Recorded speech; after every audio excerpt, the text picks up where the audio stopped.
So this isn't the video that I thought I would be making today. I thought I would be releasing part 2 of Geometry Dash today, but for the sake of my own sanity, I feel like this is something that I have to talk about. And chances are, if you run in the same circles that I do, you know exactly what this video is about. But before we get in, a little backstory. One of my favorite video game franchises of all time is Five Nights at Freddy's. I love the games, I love the communities, I love the songs, I love all the amazing artwork and cosplays people make. Five Nights at Freddy's helped me become more comfortable with who I am as a person. It introduced me to all of these amazing, wonderful people that I'm now friends with, both online and in real life. But if I told you that that wasn't always the case, would you believe me? Believe it or not, but when Five Nights at Freddy's first came out, I had no interest in it whatsoever. Cheap indie game that looks like a Chuck E. Cheese knockoff? Nah. People online overreacting to it, screaming and falling out of their chairs? It's like £5. Ah! Oh my god! Are you okay? Nah. Pass. I was more than happy to let it pass by, just phase. I had other things to worry about, but then one day, I was browsing YouTube, and I saw a video by a channel that I really hadn't seen before. A channel by the name of The Game Theorists. Now, I wasn't interested in Five Nights at Freddy's, but I had nothing better to do, so I clicked the video, I listened to one MatPat talk about the secret story of Five Nights at Freddy's, and I was hooked. I was hooked on this hidden story that Five Nights at Freddy's had, but I was also hooked on this channel. And the more and more I watched it, the more invested I became. It was too late. I was trapped. I was stuffed into a spring lock suit and all the spring locks had gone off. I became a part of this community that wasn't just interested in playing games. They were interested in breaking them apart, seeing how they worked, listening and finding all the secrets and the hidden lore story bits, and then piecing it back together to create these incredible narratives using science and math in ways that I really hadn't thought of using before. Before I knew it, I was doing the same thing too. And before I knew it, I had moved on to the other channels too. Film theory, food theory, most recently style theory. The theorist community, the theorist brand, it became such an integral part of my life. It's what inspired me to create this channel. It's what inspired me to start writing my own theories, even if they never really got anywhere. It was incredible what I'd become a part of. Which is probably why yesterday was one of the worst days of my life. I was at school, getting ready to go to one of my classes. My phone went off, and I saw the YouTube notification. The Game Theorists. Goodbye, Internet. Now, at the time, I thought it was incredibly jarring, but I didn't think too much about it. Like, maybe it's an announcement for something. Maybe he's just going away for a while. He needs to take a mental health break. Lord knows he needs it. But I couldn't help but shake the feeling that some fundamental aspect of whatever was happening, something was wrong. I mean, Tom Scott, another mainstay of the internet, had just announced his retirement not too long ago. Is that what was happening here? So, the moment class was over, I pulled out my phone, I clicked on the video, and I spent the next 20 minutes listening to MatPat talk about how he was retiring. About he was passing the torch to other members of Team Theorist. And that he was leaving. Now, at the time, I didn't feel anything. I should have been sad or angry or confused, but I just felt numb. I was, like, empty. I didn't feel anything. It was like an out-of-body experience. It was the exact same way I felt when Queen Elizabeth died, which, funnily enough, I also learned about when I was at school.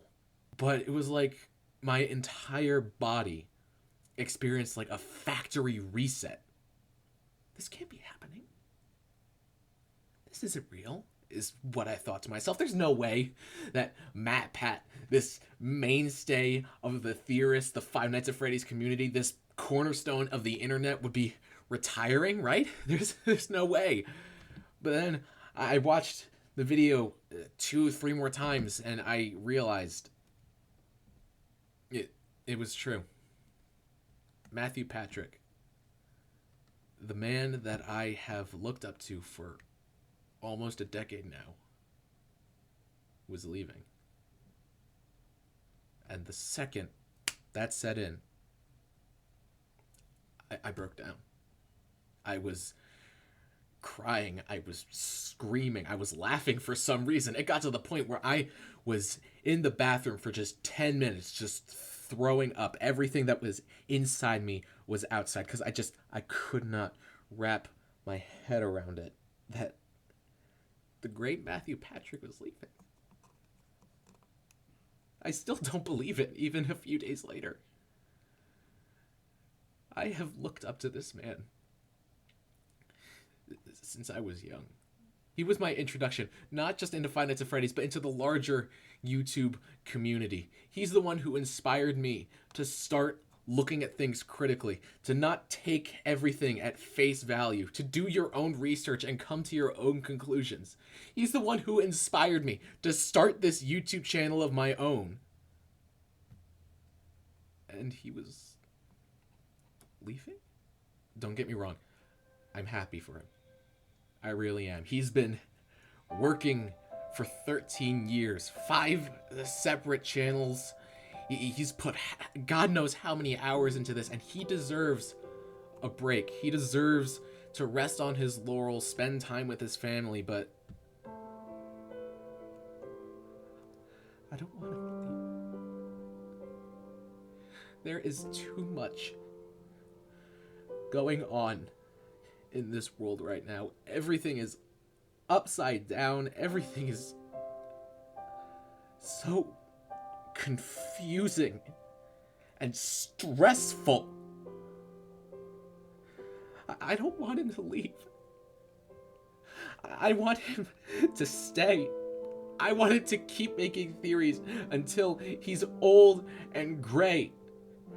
And I know that is selfish and greedy and inconsiderate of me, but I can't. I don't want to say goodbye to him. MatPat is more than just some YouTuber.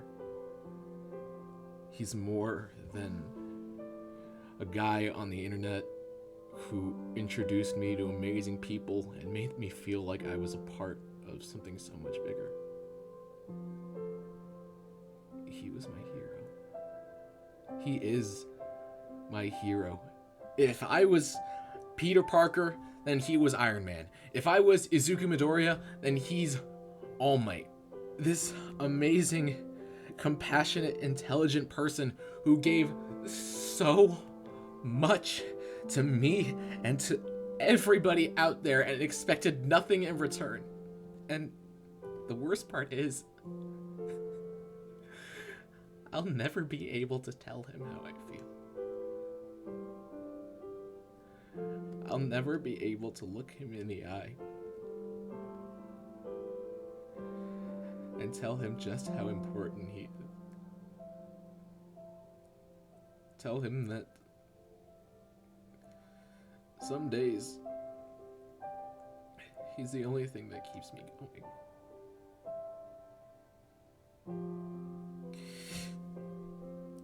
Fuck. Am I seriously gonna start crying on camera? Damn it. I know there's no way in hell. There is just no way that he is going to see this. Some nobody in the middle of Nowheresville, Pennsylvania, just a tiny drop in an ocean of content. But on the small, insignificant chance that maybe he sees this,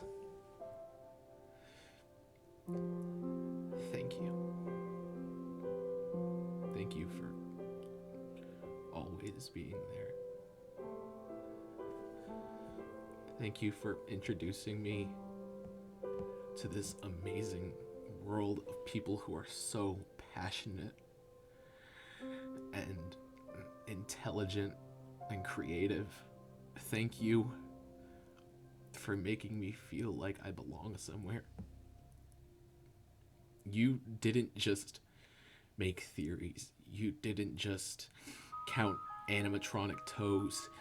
You didn't just dissect the meaning of ink demons and crazy neighbors. You inspired me. You inspired me to start doing my own thing, to start my own YouTube channel.